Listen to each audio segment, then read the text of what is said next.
Senhor Luiz Felipe, boa tarde, seja bem-vindo.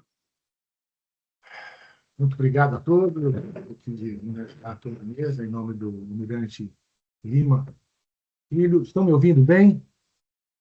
Sim, conseguimos lhe ouvir bem.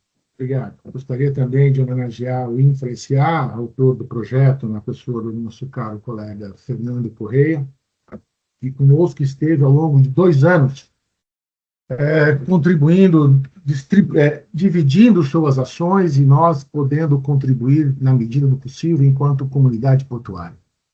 Quero aqui reforçar a fala daqueles que me antecederam, que fazem parte da nossa comunidade portuária e do nosso município de São Sebastião, no sentido de fazer valer o que reza a Lei 12.815/13, no seu artigo 3º, inciso 5º e 6º, onde fica estabelecidos os princípios de um porto público, na qual a acessibilidade ao porto, na qual a condição de liberdade econômica e na qual a condição de liberdade de cargas fica preservado para manter o elo entre o porto público e sua comunidade. Aí correlacionado à questão da porto-cidade, levando em consideração que hoje o Porto São Sebastião já congrega uma condição de empregabilidade na ordem de 2.500 pessoas.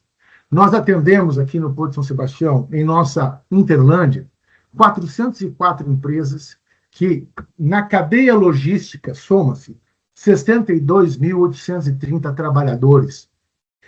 E nós estamos hoje batendo um recorde que antes se dizia impossível, em razão de todos os investimentos feitos pelos nossos operadores portuários, concomitante com a capacidade madura dos nossos sindicatos na relação capital-trabalho com estes para agregar valor e trair cargas.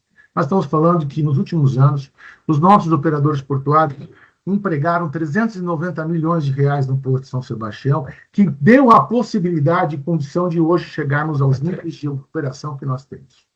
Se fala aqui que os pátios reservados, 1 e 2, voltados para o setor de granel, e esse é o nosso grande dilema aqui, eu quero enfatizar esse processo, chegará a 144 mil toneladas ao longo dos próximos anos, com os investimentos feitos pelos seus arrendatários.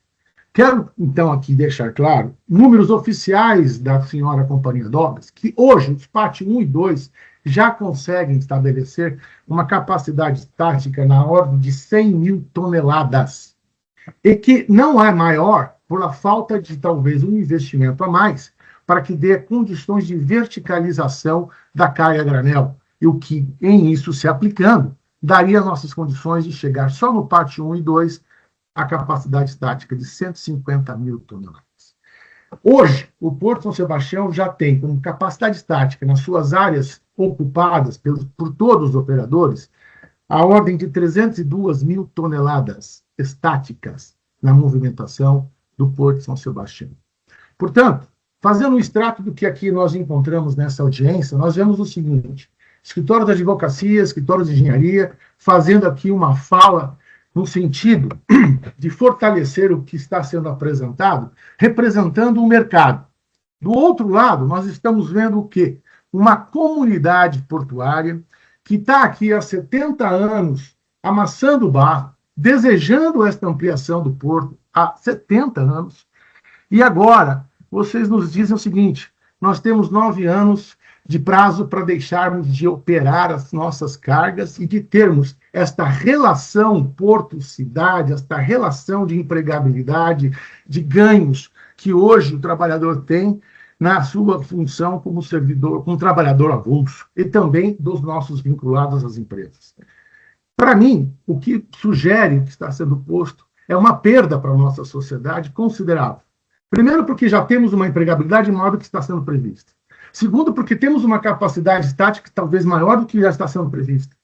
E, em se tratando de ter que desocupar alguns espaços para que haja um ganho para o terminal de container, não vemos problema algum, ainda assim temos capacidade de aumentar nossa capacidade estática de movimentação dessas cargas, fazendo considerações aqui, senhores, que os nossos operadores portuários, dentro desses diversos valores aqui apresentados de investimento, investir em retroáreas, que aumentam sua capacidade ainda mais na condição estática do porto. Portanto, para concluir, senhor, muito obrigado pela fala, eu quero concluir, quero dizer o seguinte: por favor, façam valer os princípios da Lei 12.815 no seu artigo 3º, incisos 5 e 6º, e mantenham o Porto de São Sebastião com condições públicas, permitindo o arrendamento para o container, para os nossos investimentos futuros, e que tudo possa acontecer de modo a somar em condições de trabalho, de empregabilidade e de rentabilidade para o nosso país, e não subtrair, entregando para um único operador, construindo aqui um monopólio privado da atividade portuária no Porto de São Sebastião. Obrigado. Muito obrigado, senhor Luiz Felipe. Boa tarde, muito obrigado pela sua participação. O senhor Luiz Felipe era o último inscrito, eu vou